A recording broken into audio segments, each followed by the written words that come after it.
Yo, what it do? This your boy Big Keef, man. Big truck boy, man. Coming back at you, man. Again. So, you know, have a conversation with y'all. I can talk to y'all. Yeah, I can talk to y'all. Y'all cool. Y'all cool. Hey, like, subscribe. You know what I'm saying? Get at your boy. You know. Alright, now mind you, this is really from my point of view. You feel me? Really my point of view. So, and really in my opinion. Honestly speaking. So, I remember a long time ago, man, I used to date this chick, right? Hold on. My lips kind of dry. Let me put some chapstick.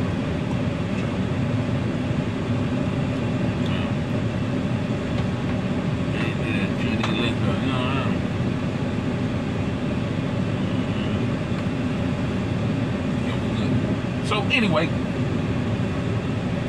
I remember having this conversation with this chick I was talking to a long time ago. I think this might have been 2003 or 4, some shit like that. And she was like, I think the whole conversation was about rap music.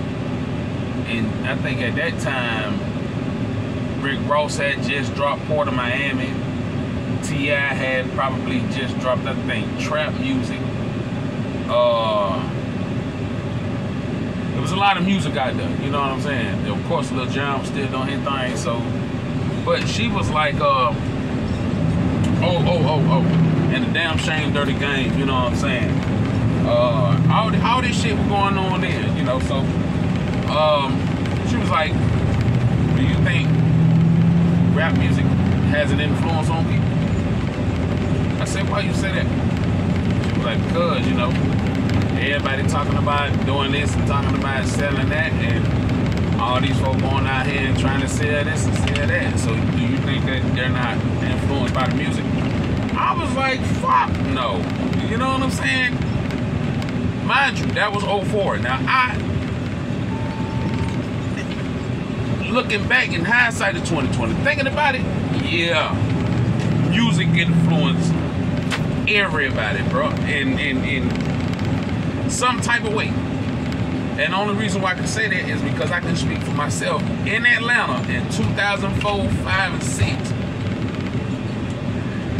I want to say 05 was when Katrina happened. So we had a lot of you know, people come up from New Orleans and you know, take refuge, you feel me, and come in and receive the love that we, you know, that we got for them.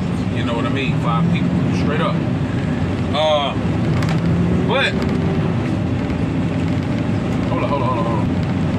Yeah. But I can only think about when Jeezy dropped. And I remember the first time he had this shit. I can't lie. The first time he had it, what was this? Fucking it. You know, because at the time, you know, T.I. was popping. Tip was popping. You know, he was real hard at the time. You know, early 2000s. And, you know, Shawty had it on lock for a little bit.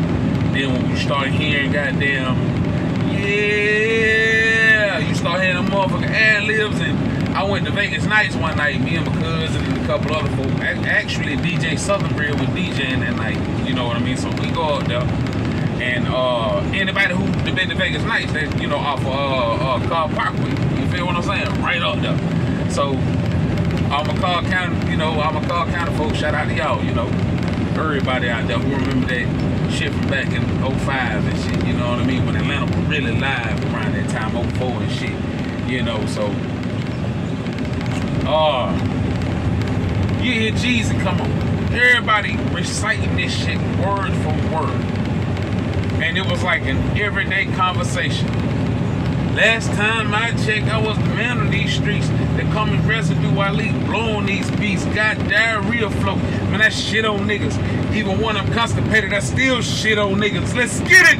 Hey, when I heard that shit give me goosebumps right now. When I heard that shit for the first time, man, I looked around and then the niggas give it a legion of doom, stay blowing purpose shit to keep me high like the moon. Yeah. Hey, everybody was saying that shit word for word, bro. And I was like, fuck, this shit hard. I'm like, man, what did I heard that? Hold on, how this shit go? We get money over here. What it do, pimpin'? See y'all boys look up, but y'all niggas ain't tipping. Hold up. Hey, yeah, something wrong with it. And if your money gone, nigga, be the fuck gone with it. Hey, that shit was so hard. Boy, featuring Bun B. Boy, when I tell you that shit was so hard, bro. I'm in a new SL and the tag still on, and then they pussy niggas saying cause all the hoes want me. She asked me why I look so mean. I said the bitch just do something to my self-esteem. Hey nigga, I'm this shit. And if I ain't, y'all let me think what I think. Matter of fact, tell the waitress let me drink what I drink. Yeah. Nigga think I ain't, let's get it. Hey, let me tell you something, shawty. Oh, bro, listen, we used to hit the strip clubs, and mind you, this is when BMF was actually out there over, and now I think this might have been 03. Man, you know, you go to, you see all these foreign cars and shit, you know what I mean? We going to Moreland Avenue to the game room. Anybody from Atlanta know what the game room is on Moreland, how that motherfucker used to be bunking, you know what I mean? Pool hall, shout at the game room and everything. Everybody be out there. But man, you hit them folk reciting this shit word from word, man. So it wasn't no stretch. You go to Magic City and see all them BMF niggas in there, man. You know what I'm saying? Like even bro, like man, that shit. Then you see the BMF was the world billboard up there. So like you coming in Atlanta on 75, you going north. Before you get to turn the field, you gonna see that. You know what I'm saying? So Def had that for a while, but Shout them got it. And hey man, BMF was the world. You know what I mean? But we were introduced to that shit right there. See, Tip talked about the trap music, and there was a conversation about who started trap music. I heard goddamn Cass them talking about selling dope, and not necessarily in that fashion, but hitting around to it. In 95, and you know, you heard a damn Shane them in the early 90s, and you heard a lot of folks talking about, you know, dope. You know what I mean? But they put the word trap on it. My first time hearing trap was T.I. Then when it got like Tip was talking dope boy talk. When you go to Jeezy, we're talking plug talk. Nigga, this the plug talking. Now this ain't, you know, the nigga in the hood. The dope boy in the hood who he going to see to get the work from. This the nigga who the nigga go to see to get the work from. That's who, you know what I mean? So everybody wanted to hustle. You know, so when you heard Jesus say, who gives a fuck about a friend when you miss the baking soda with it, you can get a Benz. So everybody went out and started mixing the baking soda with it to get a Benz. Straight up, that's how it was, bro. So it's like, damn. When you think about music and how music is, and like I said, go back to that conversation with Shawty said, do you think people are influenced by music? You goddamn right they are. You know what I'm saying? So nowadays you got, you seen all the phases of music. You seen the phase you seen the phase in the 80s and the 90s. The 90s was the hustlers era. You know what I'm saying? Leaked in the 2000 to 2007 or 8, and with Jeezy kind of kept it alive. You had some folk that came after that too. That shit turned into trap music. You know what I mean? Then you had the snap music. You know, then you had well, you had the crunk era. Then you had that crunk era and that trap era kind of ran at the same time. You know what I'm saying? From my point of view in Atlanta, it ran at the same time, along with the snap, along with the booty music. That girl said that having shit like that. That and good music, you know what I mean? But yeah, all that was during that time. So then you had the music where niggas was glorifying doing the drug. You know what I mean? Scott is calling me, Scott it be me. And there ain't nothing to get shouted, but that shit what the climate was then. Everybody was talking about getting hot. At one point niggas were talking about selling dope.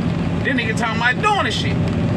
You know what I mean? It's just the shit changed with different eras. Now everybody wasn't talking about that same shit in every other place. It was different. Because that era kind of birthed Kendrick Lamar. It birthed J. Cole. It birthed a lot of these Big Sean, Big Crit, Boosie, Webb and them. Well, you know, they ain't been doing music for a minute, but that's when I started hearing about Boosie them in 05, 06. You know what I'm saying? A lot of shit, it birthed a lot of music. You know what I mean? I remember meeting K-Rab and that boy K-Rab, I remember running in the shower in Cumberland Mall. I was at the goddamn at my store, at my cousin's store. We got had a shirt, we had a clothing store in there, right? Called Hall to the Pearl. Shout out.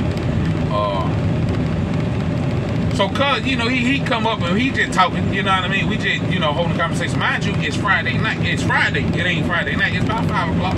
So everybody in the mall getting their shit ready. So we all out there, all black, gold teeth, you know, braids to the bike, all this shit, you know what I mean? We, you know, whatever, you know what I'm saying? That's the climate then, you know.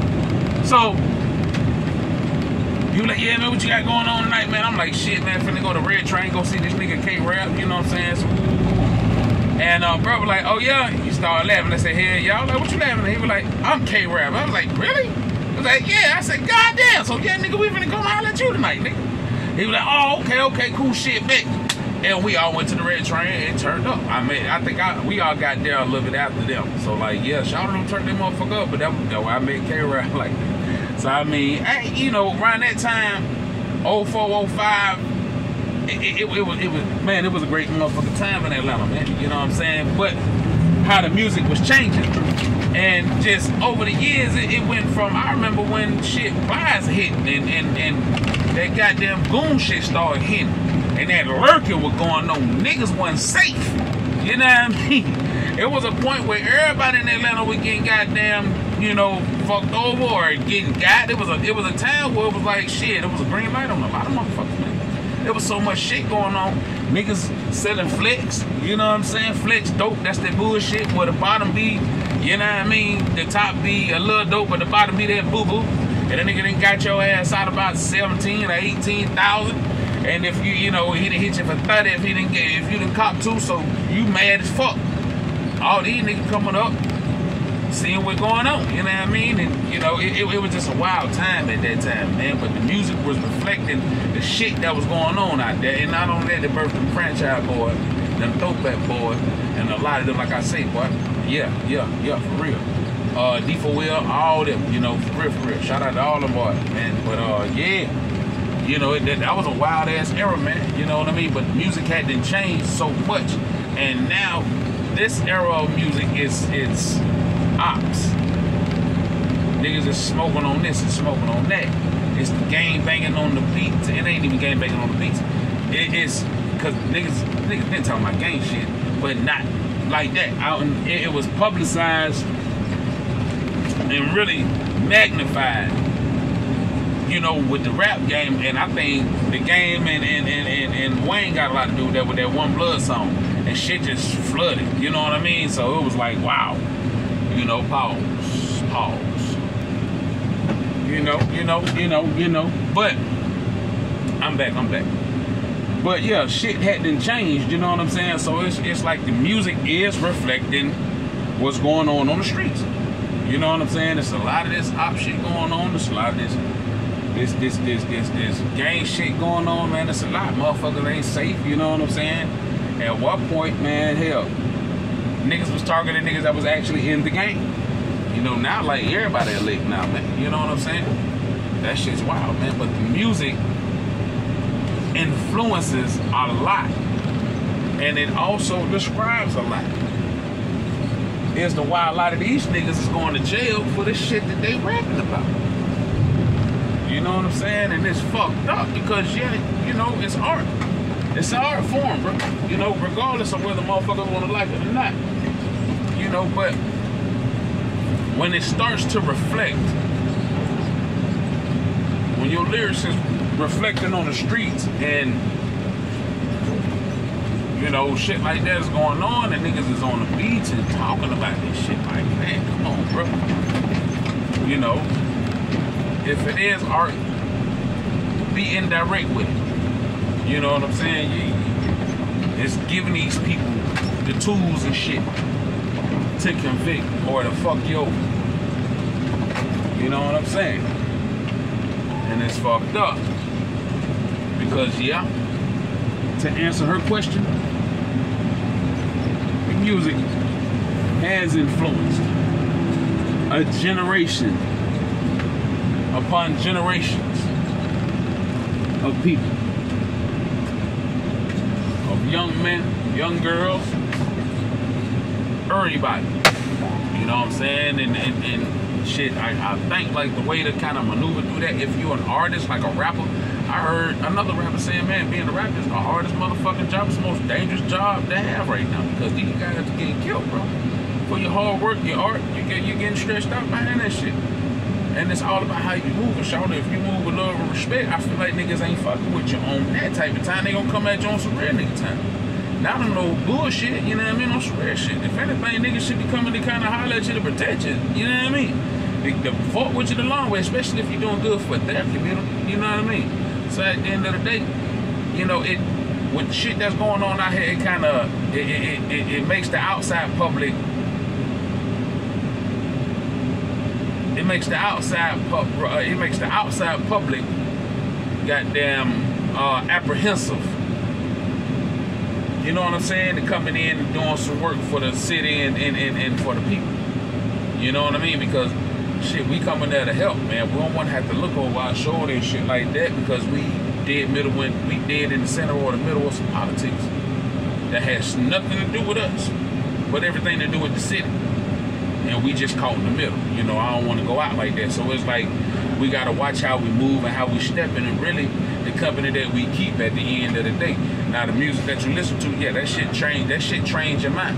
That shit puts niggas in trances. You know what I mean? So it forces niggas to act a certain way. You know what I mean? Because it tricks your mind, because now it's like a nigga getting dope powder for the first time and now they feel like they Superman, you know what I mean? And nothing affects them. Some niggas listen to music and they turn them into a motherfucking superhero. Some niggas look at movies and they turn them into superheroes. They play video games and turn them into superheroes. Point is, these motherfuckers are being influenced by what they see and hear and digest on the daily. So my message is, watch how you move, shout, and watch what you digest and the energy and the people that you keep around you.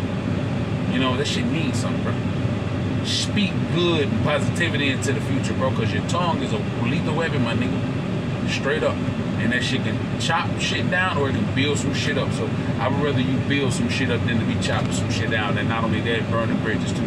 So let's goddamn move the right way, man. And to answer little buddy question again, yes, I feel like music has influenced a whole lot of people. You know what I mean? Some for good and some for bad. So I mean, you know, Jay-Z, he was influenced by his lyrical content and how he spit, and now you lyrical as hell, you just stepped your rap game up, there it is. Now if you done turned into a kingpin doing this, that, and the third, then hey, there it is. But salute, man. Holla at y'all, man. Like I say, like, subscribe to the channel if you dig. Holla at your boy, man. Leave a comment, man. Get at me, man.